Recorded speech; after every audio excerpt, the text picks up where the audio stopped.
Hey guys, welcome back to Market Signal. Well, we did it. We strung 2 strong days together, especially today. Today was an outstanding day for the memory sector, for the memory titans, the Fab Five, we call them. I mentioned last night that I wasn't quite ready to say we are back yet. I'm still not sure if I'm quite ready. I still probably want to see another day because we have some major catalysts happening tomorrow that could move the sector one way or another. But it was a nice day today because we have seen for the last couple of weeks a relentless downward pressure across all semiconductor equities, quite frankly. But the tech sector, the memory sector have been hit hard. Today, it delivered a violent double-digit bounce back. We saw Micron, SanDisk, Western Digital, SK Hynix, as well as Seagate all respond in double digits today. It was a significant move for the memory and the storage players across the market. And if you've been tracking this sector and the headlines in this sector, like we have been on this channel, that you know that the noise on this sector just has been deafening across the board. There has been so much anxiety, panic, and just flat out noise driving across the sector. So today was a nice day for us. It was something probably that each and every one of us just let out a collective kind of breath of relief to see that we strung 2 strong days together. The sector was moving again in the right direction. It all started last night. I put out this community post last night. You might have seen it. It was late. It was about 11 o'clock my time. I was starting to see significant momentum in the Asian markets. We were seeing the after hours for the U.S. players just to rally as well. And I said there was 3 things that I think were driving it. Number one, I think the upcoming SK Hynix, the earnings that we're going to see on July 29th is driving strong sentiment in the market right now. I think investors are preparing for the commentary that we're going to hear on HBM, on DRAM, as well as the constraints that we see in the market. What will SK Hynix leadership team mention around the supply constraints and how long they think they will last? The second piece was the momentum that we saw in the Asian markets. The KOSPI was on fire. The Nikkei 225 was on fire. Kioxia was up 16%. Samsung, SK Hynix overnight were up significantly. I mentioned we were going to see some momentum buying and some short coverages here in the U.S. that was going to drive upward pressure for the stocks. It's exactly what happened. And then the last thing I was looking at was just if we could hold Micron's level above 900, like we were seeing in the pre-market running up to the open bell, if we could maintain that and go into the level, I thought that we would see elevated volume across the entire AI hardware stack. And we did. So it was nice to see all of them come together and drive strong sentiment for the sector overall. But that wasn't it. I want to talk today about some signals that we're seeing in the market right now. And I actually have a little bit of a different structural framework for this video. So you have to make sure if you give me some feedback at the end if you like this type of setup. But before we jump into that, make sure you hit like, make sure you subscribe to the channel. Guys, like I mentioned last night, we still have about 50% of our viewers that absorb this content, that love this channel, but haven't subscribed. So do me a favor. Just take a moment and hit subscribe if you haven't joined the Market Signal community already. We want you here. We want to be able to engage with each other, learn from each other, and ultimately help each other grow our portfolios. So let's jump into the video. Let me show you the structural setup for today's video. I'm calling it kind of the Market Signal, shocker there, branding the channel's name, but you can see I want to discuss signals that we saw today, whether they are green, which is something that strengthened our long-term thesis on this channel, or they were yellow. So it's a signal or a story, something that needs further monitoring that we'll have to observe and watch over time because it's too early yet to tell how we'll alter our thesis in a bearish or a bullish manner. And then finally, a red signal that came out today. What is a near-term event or a risk that could invalidate or challenge today's optimism or challenge the thesis overall? So that's what I want to focus on in today's video, covering those signals. But before we do that, I want to jump in and just take a look at the performance that we saw today. Real quickly, I want to cover the sector, go around the horn, because Micron, I mean, guys, it deserves it for the performance that we saw today. We need to stop for a moment and just look exactly the momentum that was caused across this sector. Micron almost closed at $9.70 a share, $104 a share, up over 12% today. In the after hours, we're continuing to see further rally. The stock is about $9.80 right now. In all honesty, it's coming back down a little bit. It was about $9.92 maybe an hour ago. So we'll keep our eye on that. But it's still positive, another 1%, another $11.50 growth right now we're seeing from Micron. But let's just take a look quickly at the other players. SanDisk, I'll pull it up. Strong day today, over 14% growth, almost a $200 gain for the stock, closed at $15.89. In the after hours, we're seeing another just over 2.25%, another $36, up at about $16.26 right now. Western Digital, the Storage Kings, did a great job today. $60 to $61 gain today, 12.5%, closed at $5.48. Pushing right now, $5.54 in the after hours, another 1% up, another $5.71. Strong performance for this Storage King. Seagate didn't want to be left behind today, picked up $89 on the share, but in the after hours, it's up another $4, getting close to that 900 level. It was over 900 about an hour ago, came back a few dollars, but strong performance, 11% on the day. We're getting close to passing that 900 barrier, that threshold again for Seagate. And I don't want to leave the newest member of the group out. Let's take a look at the ADR. SK Hynix had a solid day today. It was up almost 13.75%, almost $21 gain on the board. The stock closed close to, or the ADR closed close to $172 per ADR. After hours picking up another $2 almost, $1.76. It's sitting right now just close to about 174 per ADR. So strong day across the sector. Like I said in the beginning, this was an awesome day to see. There were so many people on the channel that are just saying that the stock, the bears that we were going back and forth with in the commentary, that we were going to be at 400 today. No, 500. The stock is broken. It's going to be at 600 today. I just didn't believe it, as I said last night. So today was a great day for all of us that have had conviction to see the stock moving the way we have. Let's see if we can continue to string together 3 days in a row, and then maybe I'll really start to believe that we're back, especially if we can get over that psychological level of 1,000 again. But let's jump over and take a look at the candle chart. You can see the gap up that we had, see where we ended on Monday and where we ended on Tuesday, where we started on Tuesday. Really nice. Right out of the gate, couple strong candles, a little bit of pullback. My thinking here is we probably had some profit taking. The stock's been under significant amount of pressure. We saw this bolus of activity right at the opening bell, or gapping up right at the opening bell. We saw the momentum building in the pre-market. I think people just had some hit the sell button right out of the gate to get some money out of this stock. But it's a shame if they did, because I hope it wasn't retail investors giving cheap shares to institutions, because look at the conviction that happened right after that. This is a strong kind of just a vertical staircase, drove all the way up to the stock today to the high of 983 a share. We saw a little bit of sideways digestion in the afternoon, a little bit of rally to finish off the day. Strong volume in the morning. We see these massive pillars. But the other thing I want to take away today is look at the RSI below.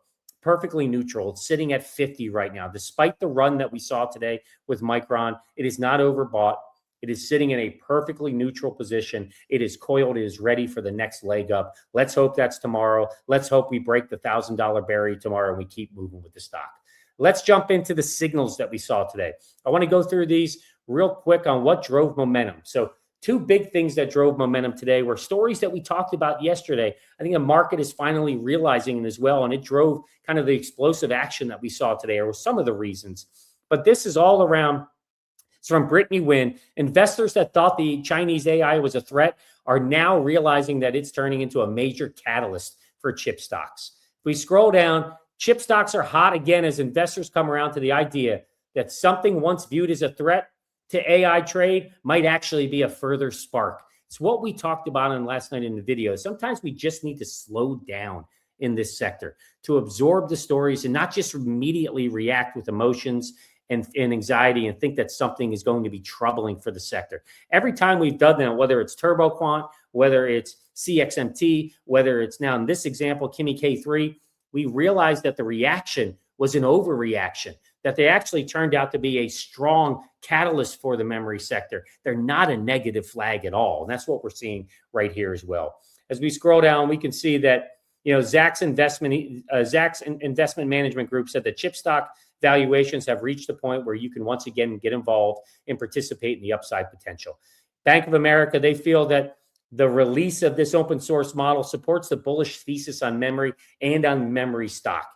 And then finally, as Chinese models have been able to reduce compute intensity using different techniques for efficiencies, the models still require the same or more memory as the model weights and active parameters increase. Another piece down here that I wanted to talk about was CXMT, because their IPO was another one was driving fear in the sector.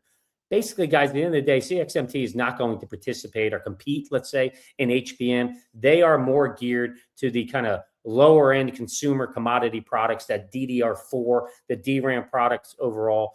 And as they mentioned here, you can see, unlike Micron, SK Hynix, and Samsung, the world leading producer of DRAM, CXMT does not focus on high bandwidth memory, which is in high demand from AI chip makers like NVIDIA.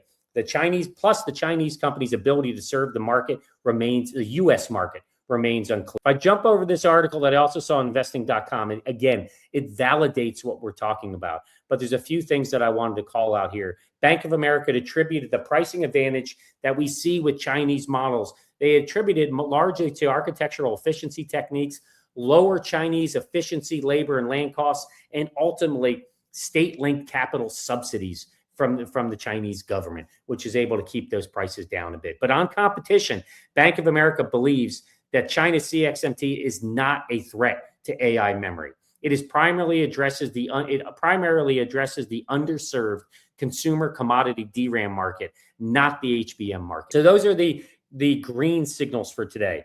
Let's take a look at the yellow ones, the ones that we have to keep our eye on. This one, more so for compute, but the only reason I pull it in is because of all the fear that we saw with when Google announced TurboQuant. So they did announce a new kind of model that they're exploring called Frozen V2. It's their Frozen version 2, which explores a kind of different setup with Gemini to get efficiencies. In all actuality, it is more of a kind of front against GPUs, not memory. But I pulled it in because just of all the fears that we saw with TurboQuant, when TurboQuant drove down stock prices for like a week until people realized, wait, it's actually a good thing for memory. If we get more efficient, we'll see more uses. It's the Jevons paradox. It will drive more uses of memory. So this is something I want to keep our eye on as well, because as Google's reportedly developing a new chip that embeds information from Gemini AI models directly onto the silicon to boost efficiency. It's nicknamed Frozen V2 and is meant to resolve AI compute shortages that have constrained Google's cloud business. It is said to be 6 to 10 times more energy efficient in terms of token consumption than the latest version of Google's AI chips. So we know that embedding more information could increase efficiency in running a given model, but there is some downsides to Frozen V2 because it's less flexible with running with other models, including Google's own models. If they update or have any architecture changes to their own models, they'll have challenges with this Frozen V2 architecture as well. But Google, we know they already produce their own chips specialized for AI inference tasks. They are TPUs that we know. The Frozen chips are geared more towards running Gemini models with maximum efficiency. And in that sense, they're not meant to replace the TPUs. They're designed, and the TPUs we know are designed to work with many other models. These new chips, which could be released in early 2028 in a limited volume batch, they're being treated as an experiment in building highly specialized silicon. So that's something I just want to keep our eye on. Like I said, I don't think it's a threat to memory, but what we did see with TurboQuant, and we know we have Google reporting tomorrow, they may speak to this. It could have an impact on share price. So that's why I want to keep my eye on it. The second one was the news that came out on TrendForce around two major competitors to Micron, Samsung and SK Hynix, reportedly developing new products. So Samsung reportedly targets this year for their CXL, their 3.2 mass production, and SK Hynix advances a new AI memory architecture. So let's dig into those stories. So Samsung plans to mass produce its CXL memory module DRAM based on the latest CXL 3.2 specification by the end of this year. Samsung said that this memory can increase total memory capacity by up to 50% and double memory bandwidth compared with systems using only DDR5 memory. The technology also supports memory pooling, allowing multiple servers to dynamically share memory resources as needed. The CXL 3.2 specification also introduces a hot page monitoring unit, which monitors data access frequently in real time and intelligently places frequently and unfrequently accessed data in the most suitable memory location. So ultimately, the goal here is to reduce unnecessary data movement, make it more efficient, and ultimately improve memory resource utilization overall. So that's what Samsung is exploring to push out this year. SK Hynix talked about their new inference memory tiering expansion, or their IMTE, this new architecture. It improves AI inference efficiency by 36% over conventional systems by placing CXL hybrid between HBM, DDR5, and the SSD. So this architecture creates a new memory tier that combines multi-terabyte capacity with relatively high performance, using a CXL as an intelligent hub to coordinate HBM, DDR, and SSD through proactive data movement. So this shift is starting to gain broader support across the ecosystem. We see NVIDIA, Intel, AMD, they're all incorporating this CXL memory into their next generation chips. So we'll keep our eye on it. Micron certainly is a player in this space as well. I just wanted to share these two competitive updates that we have to continue to monitor over time. The Samsung planning to launch this year. SK Hynix is a little further out with their new inference memory architecture, but I love these types of innovation. It just shows you how these players, Micron, Samsung, and SK Hynix, are not sitting on their laurels. They are continuing to try to innovate and bring new products to the market. Micron's doing it as well. So it gives us more and more to talk about each and every day, and I love that. But let's jump over to the red signal that I saw today. I want us to keep our eye on. It's all related essentially to Google's earnings tomorrow after the closing bell. As the article says, Alphabet is pouring record cash into data centers, and earnings will show whether it's paying off. This is what the market wants to see.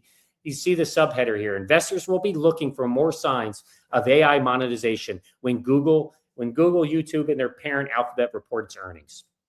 If we scroll down into a few of the details, you see here that FactSet is saying that Alphabet is expected to report 117 billion in revenue and $2.87 in earnings per share.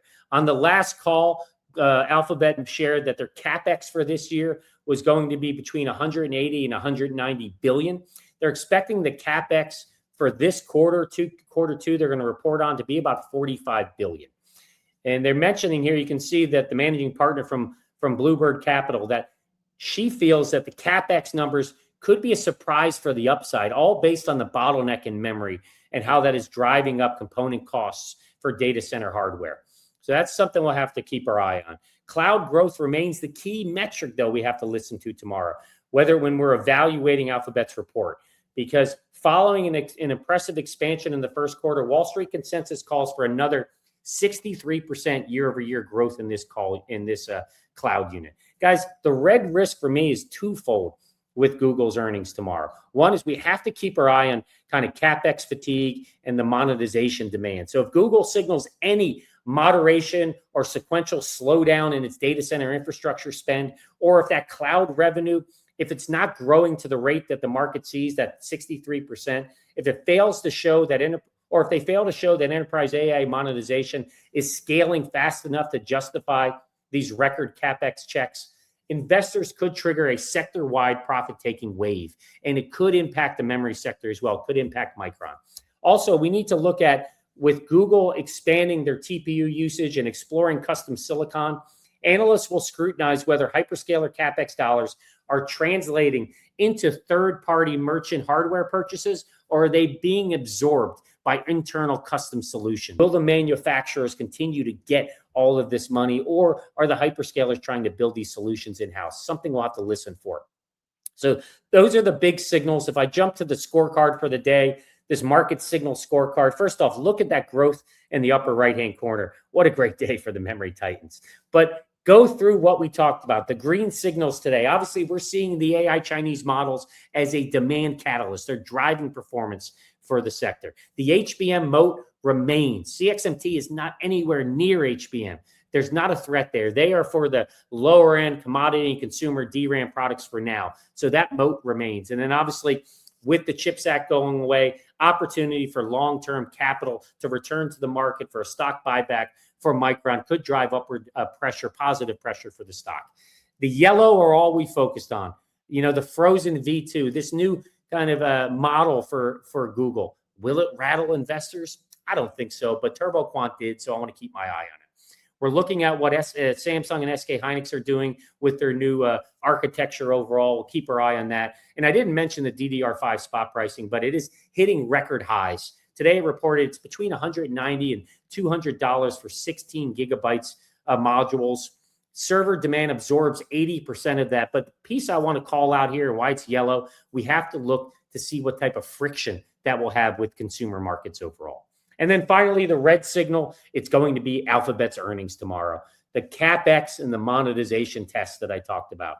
Investors are watching this $45 billion CapEx in Q2 and the cloud growth. Will it exceed the 63% year to year that the market expects? Will we be able to say, is Google going to be able to justify this record spend with monetization and show the market that if they continue to spend or if they increase their CapEx, that it's all for good reason and it won't rattle investors' confidence? And then finally, this shift, this internal chip shift, essentially it's the scrutiny on TPUs and custom silicon versus third-party hardware. Are we going to see the hyperscalers try to develop more internal solutions that could ultimately hurt the margins for players like Micron and others across the AI hardware stack? So guys, that's kind of the takeaway for today. Let me know what you think about the new structure overall, what we saw. Let me know your comments below. Do you like this new setup of green, yellow, and red signals on the day? And then ultimately, let me know, what did you do with today's rally that we saw? Are you buying more? Are you holding your cash right now, waiting to see the earnings call that we see for Google tomorrow? Are you still a little cautious about kind of entering back into this sector? Let me know down below. And if you haven't done it already, make sure you subscribe to the channel if you like these type of daily institutional breakdowns, because that's what we have today. That's the episode of Market Signal. I'll see you guys all tomorrow. We'll see what the tape brings us tomorrow, but have a great night, or have a great morning wherever you are in the world. I'm glad you're here, and I'll see you soon.